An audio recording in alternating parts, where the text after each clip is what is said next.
host grew impatient. Hurin urged them still to await it, and to let the orcs break themselves in assault upon the hills. But the captain of Morgoth in the west had been commanded to draw out Fingon swiftly from his hills, by whatever means he could. He marched on, therefore, until the front of his battle was drawn up before the stream of Sirion, from the walls of the fortress of Aethel Sirion to the inflowing of Riviel at the fen of Serech. And the outposts of Fingon could see the eyes of their enemies, but there was no answer to his challenge, and the taunts of the orcs faltered as they looked upon the silent walls and the hidden threat of the hills. Then the captain of Morgoth sent out riders with tokens of parley, and they rode up before the outworks of Barad Aethel. With them they brought Gelmir, son of Gwilym, that lord of Nargothrond, whom they had captured in the Dragolach, and they had blinded him.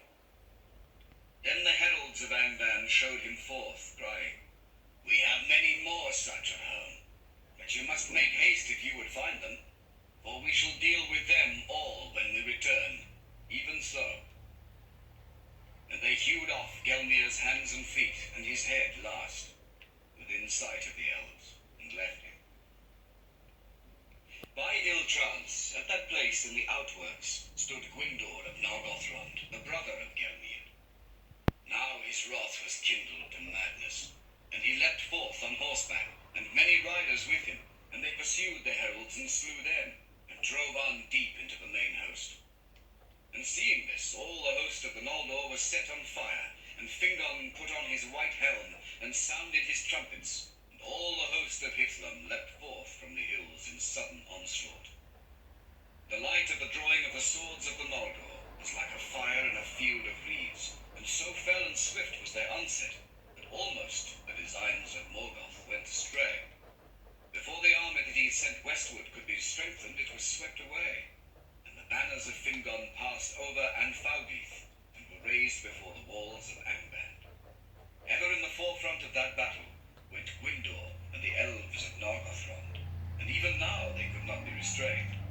And they burst through the gate, and slew the guards upon the very stairs of Angband, and Morgoth trembled upon his deep throne, hearing them beat upon his doors. But they were trapped there, and all were slain, save Gwyndor only, whom they took alive, for Fingon could not come to their aid. By many secret doors in Thangorodrim, Morgoth had let issue forth his main host that he held in waiting, and Fingon was beaten back with great loss from the walls.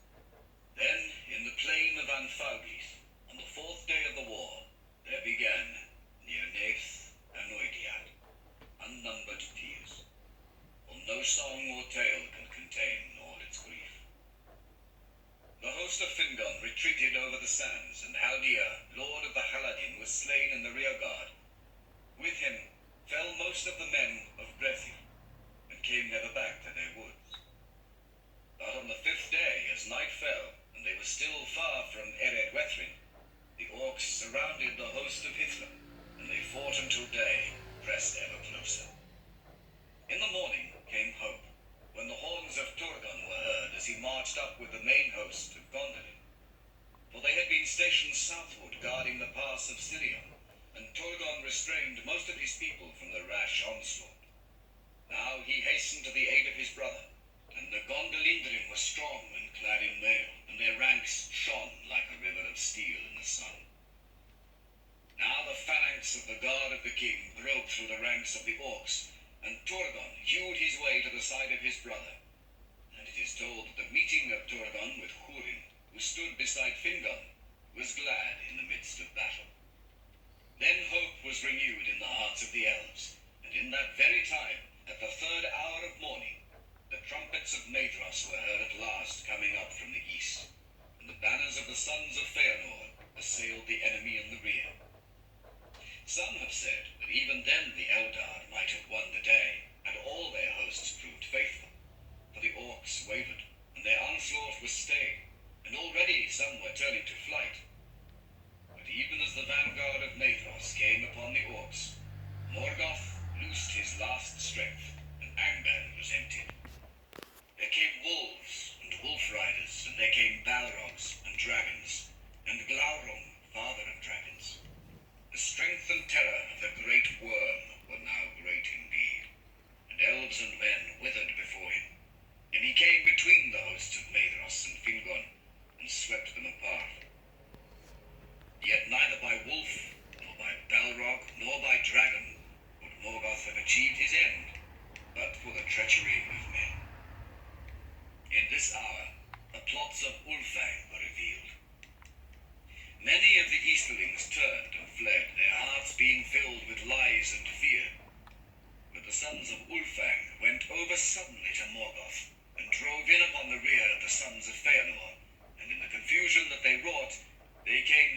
standard of Maedhros. They reaped not the reward that Morgoth promised them, for Maglar slew Uldor the Accursed, the leader in treason, and the sons of Bor slew Ulfast and Ulwar, ere they themselves were slain. But new strength of evil men came up that Uldor had summoned, and kept hidden in the eastern hills, and the host of Maedhros was assailed now on 3 sides, and it broke, and was scattered and fled this way and that. Yet fate saved the sons of Feanor, and though all were wounded, none were slain, for they drew together, and gathering the remnant of the Noldor and the Naugrim about them, they hewed a way out of the battle, and escaped far away towards Mount Dolmed in the east. Last of all the eastern force to stand firm were the dwarves of Belegost, and thus they won renown. For the Naugrim withstood fire more hardily than either elves or men, and it was their custom, moreover, to wear great masks in battle, hideous to look upon, and those stood them in good stead against the dragons. And but for them, Glaurung and his brood would have withered all that was left of the Noldor. But the Naugrim made a circle about him when he assailed them, and even his mighty armor was not full-proof against the blows of their great axes. And when in his rage Glaurung turned and struck down Azaghal, lord of Belegost, and crawled over him, with his last stroke, Azaghal drove a knife into his belly, and so wounded him that he fled the field, and the beasts of Angband in dismay followed after him. Then the dwarves raised up the body of Azaghal, and bore it away, and with slow steps they walked behind, singing a dirge in deep voices, as it were a funeral pomp in their country, and gave no heed more to their foes. None dared to stay them. But now in the western battle, Fingon and Torgon were assailed by a tide of foes thrice greater than all the force that was left to them. Gothmog, lord of Balrog's, high captain of Angband, was come, and he drove a dark wedge between the elven hosts, surrounding King Fingon, and thrusting Torgon and Hurin aside towards the fen of Serech. Then he turned upon Fingon. That was a grim meeting. At last Fingon stood alone with his guard dead about him, and he fought with Gothmog, until another Balrog came behind, and cast a thong of fire about him. Then Gothmog hewed him with his black axe, and a white flame sprang up from the helm of Fingon as it was cloven. Thus fell the High King of the Noldor, and they beat him into the dust with their maces, and his banner, blue and silver, they trod into the mire of his blood. The field was lost, but still Hurin and Huor and the remnants of the house of Hador stood firm with Durban of Gondolin, and the hosts of Morgoth could not yet win the pass of Sirion. Then Hurin spoke to Torgon, saying, "Go now, Lord, while time is, for in you lives the last hope of the Eldar, and while Gondolin stands, Morgoth shall still know fear in his heart." But Torgon answered, "Not long now can Gondolin be hidden, and being discovered it must fall." Then Huor spoke and said, "Yet if it stands but a little while, then out of your house shall come the hope of elves and men. This I say to you, Lord, with the eyes of death, though we part here forever, and I shall not look on your white walls again, from you and from me a new star shall arise. Farewell." And Maeglin, Torgon's sister's son, who stood by, heard these words, and did not forget them. But he said nothing. Then Torgon took the counsel of Hurin and Huor, and summoning all that remained of the host of Gondolin, and such of Fingon's people as could be gathered, he retreated towards the pass of Sirion. And his captains, Ecthelion and Glorfindel, guarded the flanks to right and left, so that none of the enemy should pass them by. But the men of Dor-Lomin held the rear guard as Hurin and Huor desired, for they did not wish in their hearts to leave the Northlands. And if they could not win back to their homes, there they would stand to the end. Thus was the treachery of Uldor redressed, and of all the deeds of war that the fathers of men wrought in behalf of the Eldar, the last stand of the men of Dor-Lomin is most renowned. So it was that Torgon fought his way southward, until coming behind the guard of Hurin and Huor, he passed down Sirion and escaped. And he vanished into the mountains and was hidden from the eyes of Morgoth. But the brothers drew the remnants of the men of the house of Hador about them, and foot by foot they withdrew, until they came behind the fen of Serech, and had the stream of Rivil before them. There they stood, and gave way no more. Then all the hosts of Angband swarmed against them, and they bridged the stream with their dead, and encircled the remnant of Hithlam as a gathering tide about a rock. There as the sun westered on the 6th day, and the shadow of Ered Wethrin grew dark, Huor fell, pierced with a venomed arrow in his eye, and all the valiant men of Hador were slain about him in a heap. And the orcs hewed their heads and piled them as a mound of gold in the sunset. Last of all, Hurin stood alone. Then he cast aside his shield and wielded an axe two-handed, and it is sung that the axe smoked in the black blood of the troll god of Gothmog until it withered. And each time that he slew, Hurin cried, "Aure and Tulava! Day shall come again." 70 times he uttered that cry, but they took him at last alive by the command of Morgoth. For the orcs grappled him with their hands, which clung to him still, though he hewed off their arms. And ever their numbers were renewed, until at last he fell buried beneath them. Then Gothmog bound him and dragged him to Angband with mockery. Thus ended Nirnaeth Arnoediad, as the sun went down beyond the sea. Night fell in Hithlam, and there came a great storm of wind out of the west. Great was the triumph of Morgoth, and his design was accomplished in a manner after his own heart. For men took the lives of men, and betrayed the Eldar, and fear and hatred were aroused among those that should have been united against him. From that day, the hearts of the elves were estranged from men, save only those of the 3 houses of the Edain. The realm of Fingon was no more, and the sons of Feanor wandered as leaves before the wind. Their arms were scattered and their league broken, and they took to a wild and woodland life beneath the feet of Ered Lindon, mingling with the green elves of Osirian, bereft of their power and glory of old. In Brethil, some few of the Haladin yet dwelt in the protection of their woods, and Handir, son of Haldir, was their lord. But to Islam came back never one of Fingon's host, nor any of the men of Hador's house, nor any tidings of the battle and the fate of their lords. But Morgoth sent thither the Easterlings that had served him, denying them the rich lands of Beleriand which they coveted, and he shut them in Hithlam, and forbade them to leave it. Such was the reward he gave them for their treachery to Maedhros, to plunder and harass the old and the women and the children of Hador's people. The remnant of the Eldar of Hithlam were taken to the mines of the north and laboured there as thralls, save some that eluded him and escaped into the wilds and the mountains. The orcs and the wolves went freely through all the north, and came ever further southward into Beleriand, even as far as Nan-Tathrin, the land of the willows, and the borders of Osirian, that none was safe in field or wild. The Doriath indeed remained, and the halls of Nargothrond were hidden.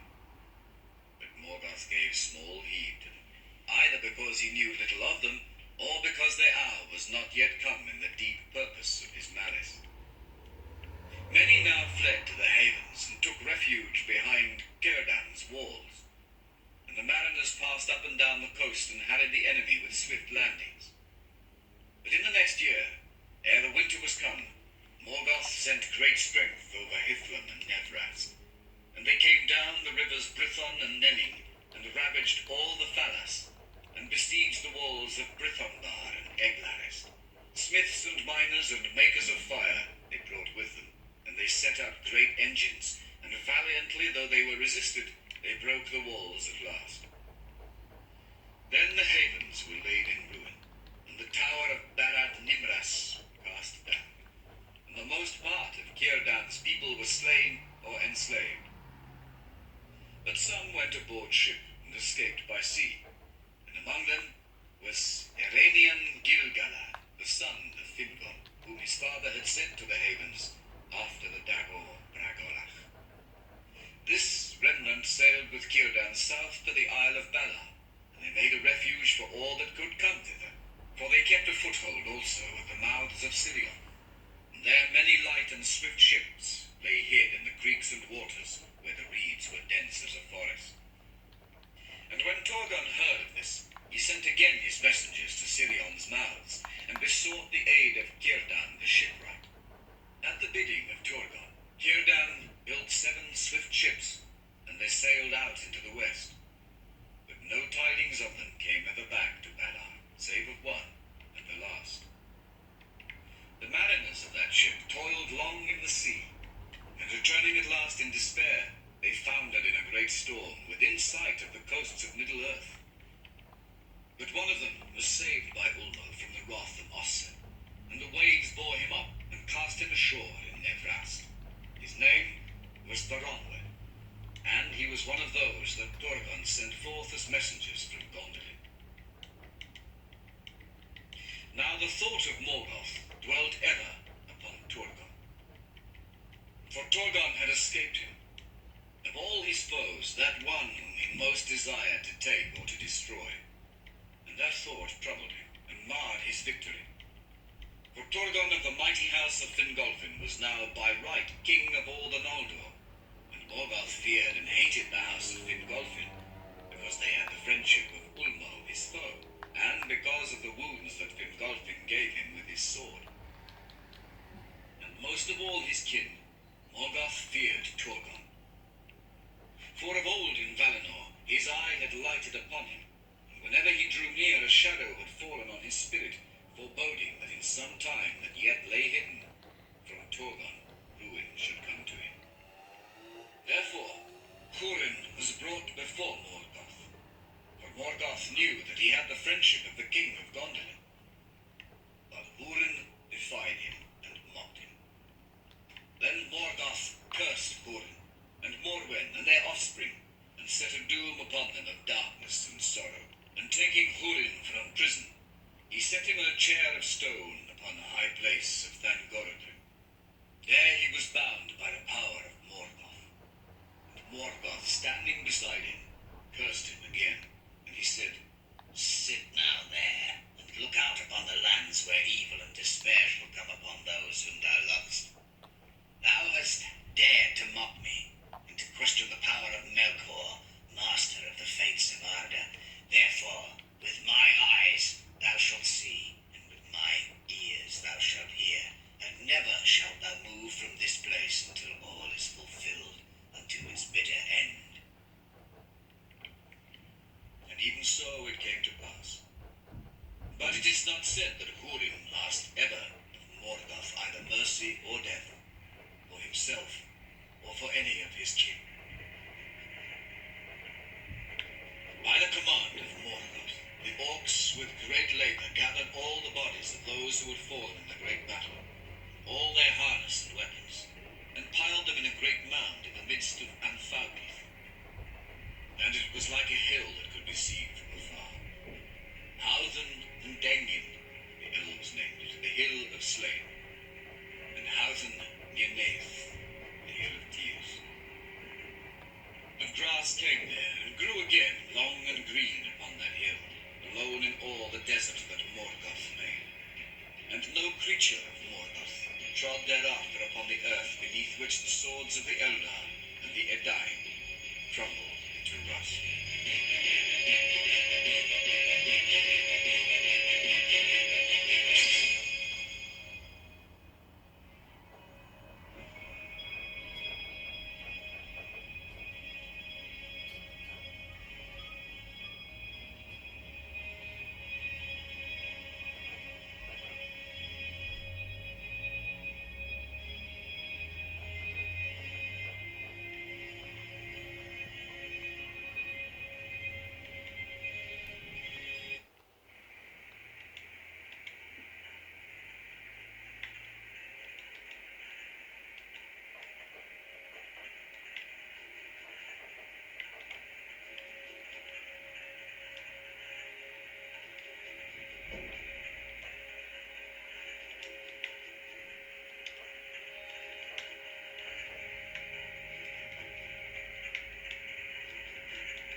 Christopher Tolkien. Read by Martin Shaw.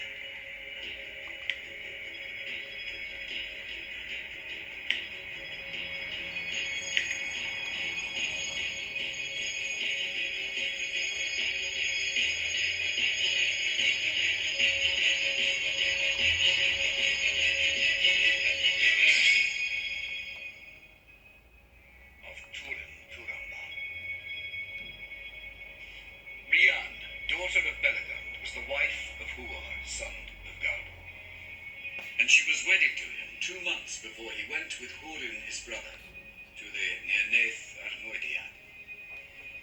When no tidings came of her lord, she fled into the wild. But she was aided by the grey elves of Mithrin, and when her son Dor was born, they fostered him. Then Rhiann departed from Hithlum, and going to the Howthen and Dengin, she laid herself down upon it and died. Morwen, daughter of Barakand, was the wife of Hurin, lord of Dor-Lomin, and their son was Turin, who was born in the year that Beren Echanian came upon Luthien in the forest of Neldore. A daughter they had also, who was called Lelaith, which is laughter, and she was beloved by Turin, her brother. But when she was 3 years old, there came a pestilence to Hithlum, born on an evil wind out of Angband, and she died. Now after the Nearnaeth Armoidiad, Morwen abode still in Dor-Lomin, for Turin was but 8 years old, and she was again with child. Those days were evil, for the Easterlings that came into Hithlum despised the remnant of the people of Hador, and they oppressed them, and took their lands and their goods, and enslaved their children. But so great was the beauty and majesty of the Lady of Dor-Lomin, that the Easterlings were afraid, and dared not to lay hands upon her or her household. And they whispered among themselves, saying that she was perilous, and a witch skilled in magic, and in league with the elves. Yet she was now poor, and without aid, save that she was succoured secretly by a kinswoman of Hurin, named Eowyn, whom Brodda, an Easterling, had taken as his wife. And Morwen feared greatly that Turin would be taken from her and enslaved. Therefore it came into her heart to send him away in secret, and to beg King Thingol to harbour him. For Beren, son of Barahir, was her father's kinsman, and he had been moreover a friend of Hurin, ere evil befell. Therefore, in the autumn of the year of lamentation, Morwen sent Turin forth over the mountains, with 2 aged servants, bidding them find entry, if they could, into the kingdom of Doria. Thus was the fate of Turin woven, which is full told in that lay that is called Narn Ihin Hurin, the tale of the children of Hurin, and is the longest of all the lays that speak of those days. Here that tale is told in brief, for it is woven with the fate of the Silmarils and of the elves, and it is called the Tale of Grief, for it is sorrowful, and in it are revealed most evil works of Morgoth Auglir. In the first beginning of the year, Morwen gave birth to her child, a daughter of Hurin, and she named her Nianor, which is mourning. But Turin and his companions, passing through great perils, came at last to the borders of Doriath, and there they were found by Beleg Strongbow, chief of the march wardens of King Thingol, who led them to Menegroth. Then Thingol received Turin, and took him even to his own fostering, in honour of Hurin the Steadfast. For Thingol's mood was changed towards the houses of the elf friends. Thereafter messengers went north to Hithlum, bidding Morwen leave Dor-Lomin, and return with them to Doriath. But still she would not leave the house in which she had dwelt with Hurin. And when the elves departed, she sent with them the dragon helm of Dor-Lomin, greatest of the heirlooms of the house of Hador. Turin grew fair and strong in Doriath, but he was marked with sorrow. For 9 years he dwelt in Thingol's halls, and during that time his grief grew less, for messengers went at times to Hithlum, and returning they brought better tidings of Morwen and Nianor. But there came a day when the messengers did not return out of the north, and Thingol would send no more. Then Turin was filled with fear for his mother and his sister, and in grimness of heart he went before the king and asked for mail and sword. And he put on the dragon helm of Dor-Lomin, and went out to battle on the marches of Doriath, and became the companion in arms of Beleg Cuthalion. And when 3 years had passed, Turin returned again to Menegroth. But he came from the wild and was unkempt, and his gear and garments were way-worn. Now one there was in Doriath, of the people of the Nandor, high in the councils of the king. Stearos was his name. He had long begrudged to Turin the honour he received as Thingol's foster son, and seated opposite to him at the board, he taunted him, saying, "If the men of Hithlum are so wild and fell, what sort are the women of that land? Do they run like deer, clad only in their hair?" Then Turin, in great anger, took up a drinking vessel and cast it at Stearos, and he was grievously hurt. On the next day, Stearos waylaid Turin as he set out from Menegroth to return to the marches. But Turin overcame him and set him to run naked as a hunted beast through the woods. Then Stearos, fleeing in terror before him, fell into the chasm of a stream, and his body was broken on a great rock in the water. But others coming saw what was done. Mablung was among them, and he bade Turin return with him to Menegroth, and abide the judgment of the king, seeking his pardon. But Turin, deeming himself now an outlaw and fearing to be held captive, refused Mablung's bidding, and turned swiftly away. And passing through the girdle of Melian, he came into the woods west of Sirion. There he joined himself to a band of such houseless and desperate men as could be found in those evil days lurking in the wild. And their hands were turned against all who came in their path, elves and men and orcs. But when all that had befallen was told and searched out before Thingol, the king pardoned Turin, holding him wronged. In that time, Beleg Strongbow returned from the north marches and came to Menegroth, seeking him. And Thingol spoke to Beleg, saying, "I grieve, Cuthalion, for I took Hurin's son as my son, and so he shall remain, unless Hurin himself should return out of the shadows to claim his own. I would not have any say that Turin was driven forth unjustly into the wild, and gladly would I welcome him back, for I loved him well." And Beleg answered, "I will seek Turin until I find him, and I will bring him back to Menegroth if I can, for I love him also." Then Beleg departed from Menegroth, and far across Beleriand he sought in vain for tidings of Turin through many perils. But Turin abode long among the outlaws, and became their captain, and he named himself Nathan the Wronged. Very warily they dwelt in the wooded lands south of Tegel. But when a year had passed since Turin fled from Doriath, Beleg came upon their lair by night. It chanced that at that time Turin was gone from the camp, and the outlaws seized Beleg and bound him and treated him cruelly, for they feared him as a spy of the king of Doriath. But Turin returning, and seeing what was done, was stricken with remorse for all their evil and lawless deeds, and he released Beleg, and they renewed their friendship, and Turin forswore thenceforward war or plunder against all save the servants of Angband. Then Beleg told Turin of King Thingol's pardon, and he sought to persuade him by all means that he might to return with him to Doriath, saying that there was great need of his strength and valor on the north marches of the realm. Of late the orcs have found a way down out of Tower Nufuin, he said, and they have made a road through the pass of Anach. I do not remember it, said Turin.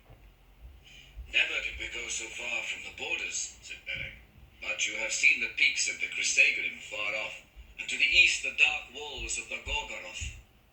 Anach lies between, above the high springs of Mindel, a hard and dangerous road. Yet many come by it now, and Dimbar, which used to be in peace, is falling under the Black Hand, and the men of Brethil are troubled. We are needed there. pardon of the king, and the words of Beleg were of no avail to change his mood. And he, for his part, urged Beleg to remain with him in the lands west of Sirion, but that Beleg would not do. And he said, "Hard you are, Hurin, and stubborn. Now the turn is mine. If you wish indeed to have the strong bow beside you, look for me in Dimbar, for thither I shall return." On the next day, Beleg set out, and Hurin went with him a bowshot from the camp, but he said nothing. "Is it farewell then, son of Hurin?" said Beleg.